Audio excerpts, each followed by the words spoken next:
See, last night, right, like my spiritual teacher, he did a session on, he calls it the past creates a memory inside us, and we relate to that memory and live our present.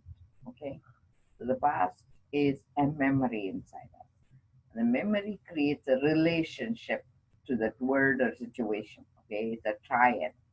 So it's painful because our projection of what happened to us is different from reality. Okay, so he says the best way to relieve the pain, because he says when you're holding a space of pain, anger, resentment, disharmony in your life, you are stuck in your past, not moving through joy of breathing without thinking. Just like a child, right? It takes a big burp after the milk and have a huge smile. He says that's our real nature. He says if you cannot come to that space, you need to talk about it 5 times to different beings.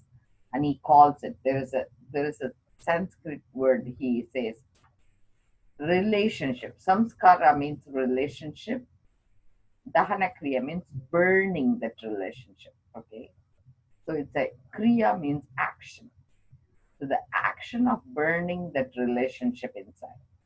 And I'm going to recount it the way in ancient beings said it, because he says it in another way. I'm going to tell it for English audience so that I can make it simple. Because my my teachers, my ascended teachers used to say, the more you understand, the simpler he gets. It gets, he says. And I can see it. Like, it's like, you know, it comes down to only two things you need to do. Take a breathing, do not think. It's as simple as that. But I'm going to go through fancy words so you get it. Okay. Yeah. So there are 4 ways our physical body is associated with emotions.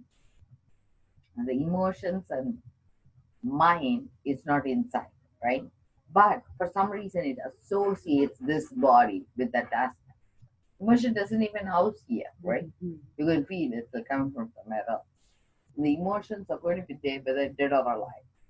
It's going to get you, right? So what I'm saying is sometimes it could be emotion coming from outside, but you're using your body to activate that emotion, right? Like somebody is like, let's say, like, somebody's cruel enough to be on the other side and manipulate you. You're living somebody else's emotion, right? Like you're already tearing up because you know in your heart what I'm saying is true, right? So the way the mind engages, mind is not a physical thing. Okay, mind is just a thought. The thought can originate from you or from somebody else. The interesting thing I'm learning is, like, because English is my third language. I always say this. People usually like, get surprised. What is my first language? My first language is tones. I didn't even know that because I speak in music. Okay, I'm dysphonic, like how they have dyslexia. Tones I hear differently. And initially, I need to understand what is normal for me could be different from somebody else's tone because I talk loud. When I talk, even yesterday we had a disagreement with the patient because when I talked loud, he thought I was yelling at him. Because in America, too, the same thing. They don't listen to your words, it's the way you speak, right? Which is very interesting. And most of us have first languages or tone, whether we believe it or not. And it played out really in my life when I got involved with the autistic guy. This guy was autistic, and I was giving him a ride to go to Recovery Coach uh, Academy, and it's a 5-day trip. And I had to sit with him in the car, and he'd constantly talk because he cannot keep his mouth shut. And it's like sometimes I feel like saying, ah, it gets to that point, right? Oh, yeah. But the one thing that fascinated me was the way he spoke. He will use a tone that I'll say yes to in a negative way. And I'm going to explain to you how. Because if you listen, it's fascinating how people talk. Because it just opened up another door for me, which I didn't even know existed. So he will say, like, how when I don't want something, right? And people are serving me food, let's say. I always relate to the world through food. Yeah. Because I know wherever they serve me free food, I'm in. Right? Doesn't matter what Me they serve. too. So when we don't want something, how do you say no? So tell me. Like, how do you say no? Somebody's going to give you a donut and you really don't want donut right now. Nothing. No, but like, would you say it a little louder? Because I'm going to force it on you. Uh, What do you say? no, I already said no. But you will raise your voice, Yeah. right? No, no, no, Yeah. right? Yeah. But whereas when you want to say yes, how do you say yes? Of course. Yay. Yes. Right? So for him, he will do it the opposite way, right? He will keep raising his voice in a very harsh manner if it is yes. And if it is a no, he'll be very, very quieter and quieter and quieter. That confused me because I don't think like that. Yeah. See, like I use phonetic the other way around, right? Wow. Yeah. So that's when I realized, oh my God, like we speak different tones. That's why autism is so difficult because we don't understand them. They have sensory sensitivity. So when they say no in a quiet manner, they're getting very angry. So remember, like, so they explode and you are like, puzzle, Yeah, what the like, heck what? is Everything going is on? just fine. But whereas when they raise their tone, they're calmer. Mhm. Is that bizarre? Yeah. So you really need to watch out for them. So I have problem with my phonetics.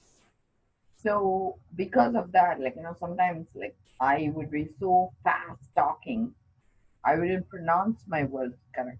So I have dysphonia. And so, like, instead of saying scrape it, I will, like, because I can only connote the tones. So I'll say scratch it. And my husband says, please talk normal, speak English. I'm like, but I'm using the phonetics to come at a meaning in English. Yes. So it's like very Different. interesting way. Yes. So mind, remember, uses memory of that word to create a feeling. And the memory is music, right? Like, so you're hearing people as a music. And when that tone doesn't make sense and the word doesn't make sense, it creates a feeling in you of frustration because you don't understand and you don't know the word, what it means. So it creates a feeling of helplessness, hopelessness, struggle, and that you connoted in the past with the emotion that made you feel useless. Yeah. Right? So then you get sad. Remember, it's all music, it's silly, right? You're listening to rap and you're thinking it's blue. So you just need to play different music. Yeah. So that's like third level, right? By doing this again and again, you create a relationship. When somebody says something, you get sad. So that person is capable of hurting you. That's a very reptilian brain. They say the reptilian brains, I mean, I'm calling them reptilian because these are personality disorders. These are borderline personality. We don't know whether they are neurotic or psychotic. These people cannot process emotion. We are functionally a bit higher, so we don't have a personality disorder. But when you have personality disorder, these people, when they come across a person and already they're feeling really sad inside, they will say, you made me sad. Not saying, I was feeling this way half hour before, and please give me some space so I can process it. Instead, what we do is, oh, you came in front of me and you made my life miserable. So what happens? We ruin that relationship, right? So mind, memory, relationship. So the fourth level is people who are intelligent, they call it in India buddhi, would then understand, hey, I have two choices. One is taking a deep breath. And I would have a courage to say, hey, you know what? I feel this way. What is your intention of saying that? That would be healthier instead of reacting and saying, how dare you talk to me like that, right? So that's one way. One way is find out the intention. Why did you speak that way? Or you can say, I can be big enough. He's acting out, he's crazy. Let's say, boy or a girl in your relationship, she's crazy. And I'm going to take a deep breath and let it go. Keep waving and smile at the boys like that penguins in Madagascar and keep moving on. So accepting what you cannot change, courage, change the things you can, be serene. It's a space to go to. All those four levels are associated with physical body. But whereas we are inside pure light, the pure light, you sing, dance to your goal, pull your light up and expand. It doesn't matter how broken you are inside. You say, I'm going to dance to a different tone, like Ellen, and keep moving on. So what I'm saying is, don't do music, just dance. Yeah. Yeah. Keep dancing and moving on, like Spartans, right? Mhm. They never spart, they would only dance. They are not warriors, they're dancers, right?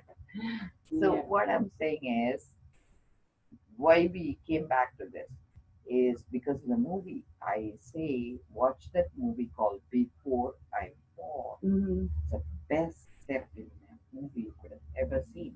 Last night, my teacher was saying, if by chance you are past is showing up as hurt inside you, he says you need to burn, action of burning that past through that relationship you hold, whether it's a feeling, you're thinking, you're remembering, you're going to burn it. How can you burn it? Cremation, right? In India, they do cremation of the body. So that is one way. And to cremate it, you need to relive that event 5 times. And that's the reason I told you Before I Fall is the best movie you can watch 5 times.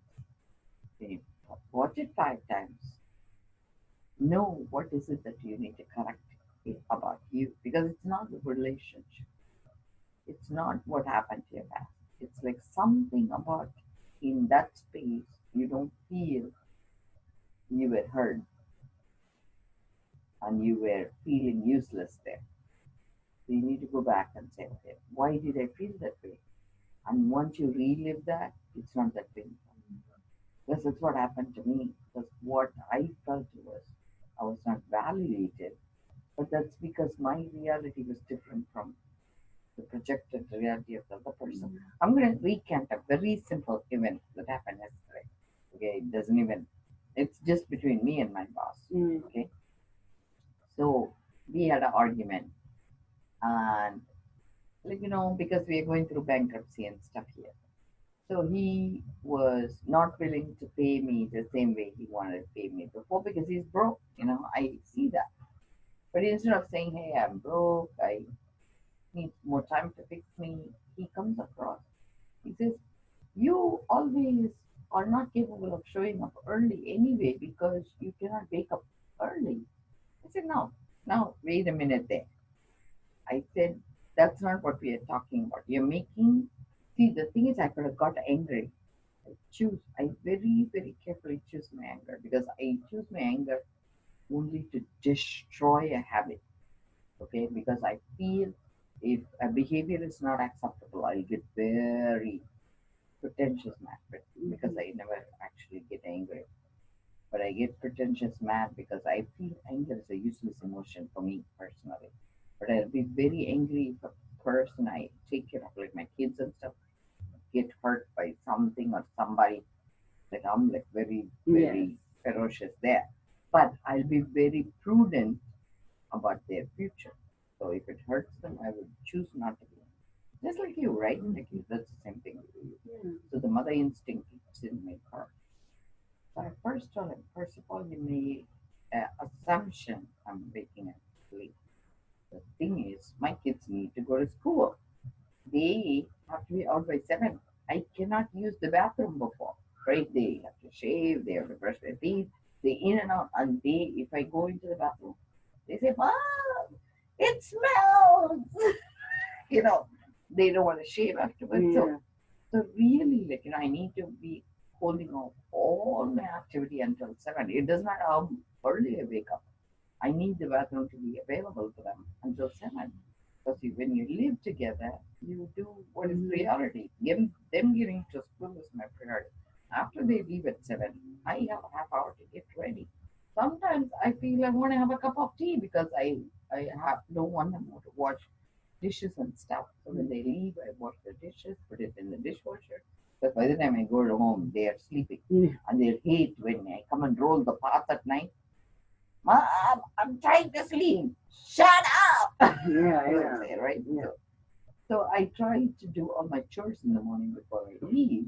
So it takes me a little bit longer because I don't want to run the cold water first. I want to have tea, then wash the dishes.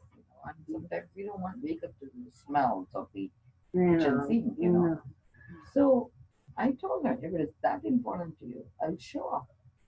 And I said, by saying something random, it is not even the right thing. I could have got angry and I say, no, this is not okay. But I choose not to get angry at certain people and certain situations because I feel it's useless emotion. Anger is very wasteful. And that's the space I want you to get to because what is making you sad is you're angry inside. That's when you implode, it becomes sadness. When you explode, you become destructive. Both are bad. You don't want to implode, you don't want to explode. You want to be powerful, and the power is not to suffer. How do you have the non-suffering? It's having a power of choice. So Before I Fall is a very nice movie to understand how not to suffer. Because for American audience, we relate better to movies as therapy. And I'm going to probably write down a list of things you guys can watch so that it can be therapeutic. Did it help you?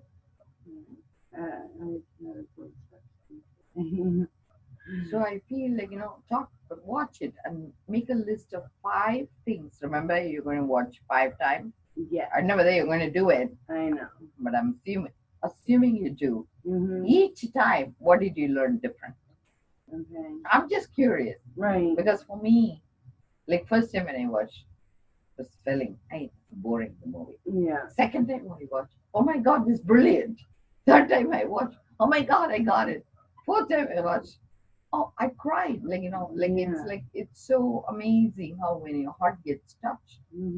So the 5th time, I said, I'm going to use it for my patients, So I would like you to tell me next week what it meant to you.